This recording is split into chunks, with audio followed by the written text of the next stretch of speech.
Hey y'all, welcome back to another Thursday. I am so glad you're here. This is our Thursday meetup for professional artists working online, making art in our communities, needing ways to connect. Hi everybody, I'm 𝐤𝐤𝐤, and welcome to the business of storytelling. This week, we're diving into the archives a bit with a video that I created for Such a Voice this past summer. It's full of detailed and juicy info, so let's go.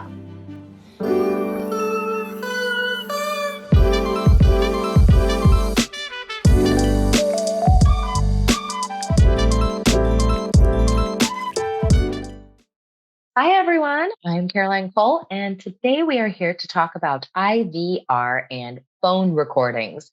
So, what is IVR? IVR stands for Interactive Voice Response, aka this is the automated person before the real person on the phone.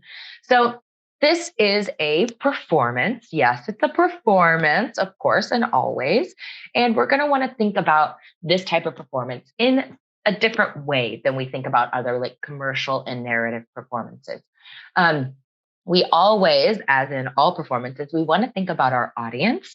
And in this particular case, when you are the automated voice answering the phone, it's likely that the person on the other end is in a bad mood because nobody calls companies these days when they can avoid it, right? So we can assume that our audience is probably not the happiest that they've ever been. This doesn't mean we should overly pander to them because the overly friendly tone is really easy to overdo. So just be aware that you're talking to someone that's probably not in their best mood, but we don't want to, but like the worst thing to hear when you're in a bad mood is, "Hi, how can I help you?" Like something overly sugary sweet. Make sure we're not over friendlying this performance. You want to aim for relatable and genuine instead of friendly, unless you get specific direction from a client. Of course, client says that's the golden rule. Always trumps anything I say here. You want to understand that you are likely the first voice from a company that someone hears. So you are the preceptionist, as it were. You're before any real humans, likely in this scenario. You are the first voice that they hear. So you want to be a friendly and relatable one, but again, not overly friendly.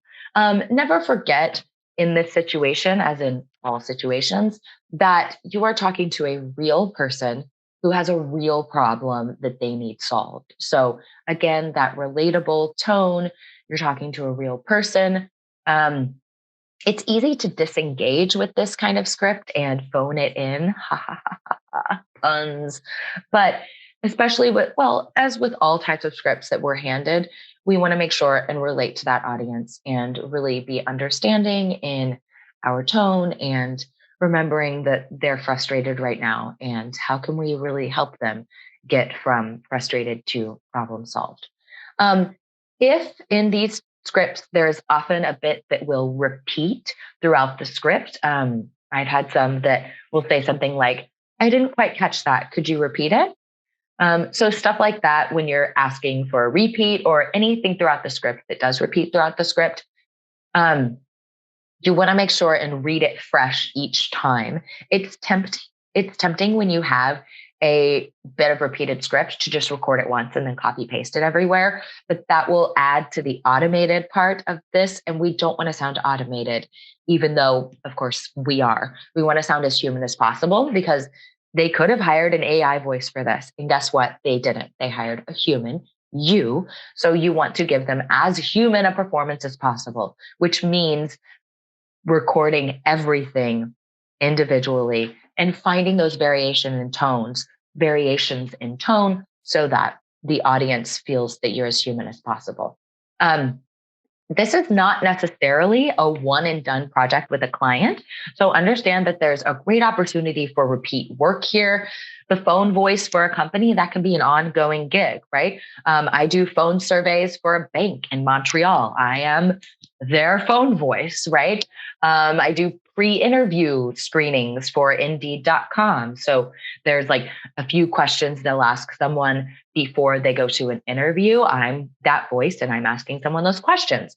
So there are surprising ways that this kind of project can crop up and you can find repeat work with this kind of work. When it comes to the actual performance, of course, we're thinking about our audience and we're doing all the things we already mentioned. Let's talk about pacing, articulation, style, and tone. First, pacing. You're going to do this a little bit slower than a natural conversation. You're talking to a broad range of people. Our audience might be older, because if there are different ways to interact with this company, let's assume that there's an email option or an online option where they can chat to a bot. Younger people will be likely to choose those options, and older people will be likely to choose the phone option because it's what they're more familiar with. So, and I don't mean speaking slowly as if to, it's not overly slow, but it's just slightly slower than a commercial tone. Just giving people a little more time to hear what you're doing there. Articulation is also a notch up from regular recording.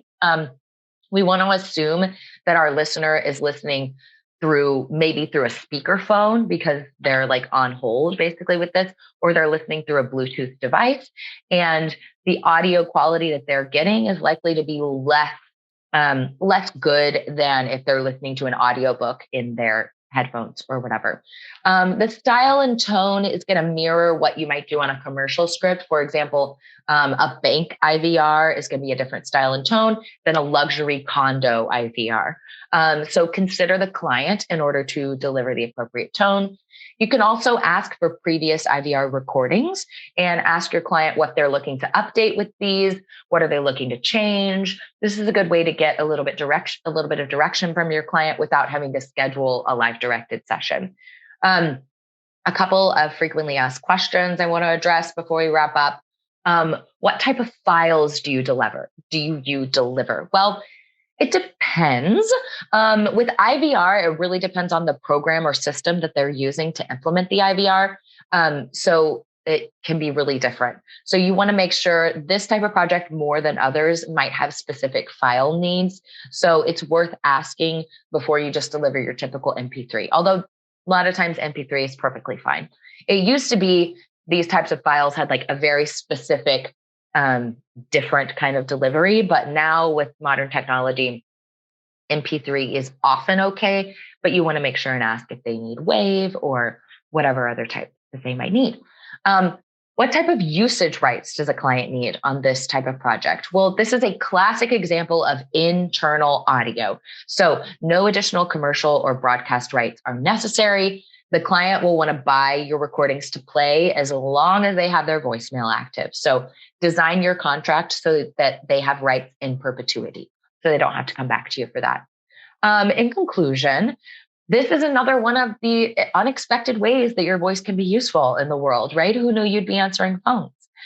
This is a niche sort of service that you can deliver. You can add it to your website or to your rate sheet. You can even, if you end up getting a lot of work in this area, you can create an IVR demo or, a voice answering machine demo, because this is something that will come up quite a lot. A lot of companies will they'll create their own voicemail and then they'll realize after a few months, oh, that's not as professional as it could be. And we could probably pay someone less than $200 to get us a really good one.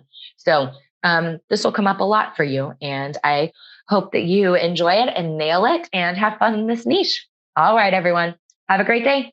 Bye. Thanks for tuning in this week to the Business of Storytelling, y'all. I'm 𝐤𝐤𝐤, and I am obsessed with you. Thank you for coming. Yay! Follow me on Instagram if you haven't already at 𝐤𝐤𝐤 Stories, or on Twitter at 𝐦𝐨𝐤𝐤 Stories. And to help others, please don't forget to like, comment, subscribe on this video so that others can find it and you can never miss a video. All right. Bye, friends.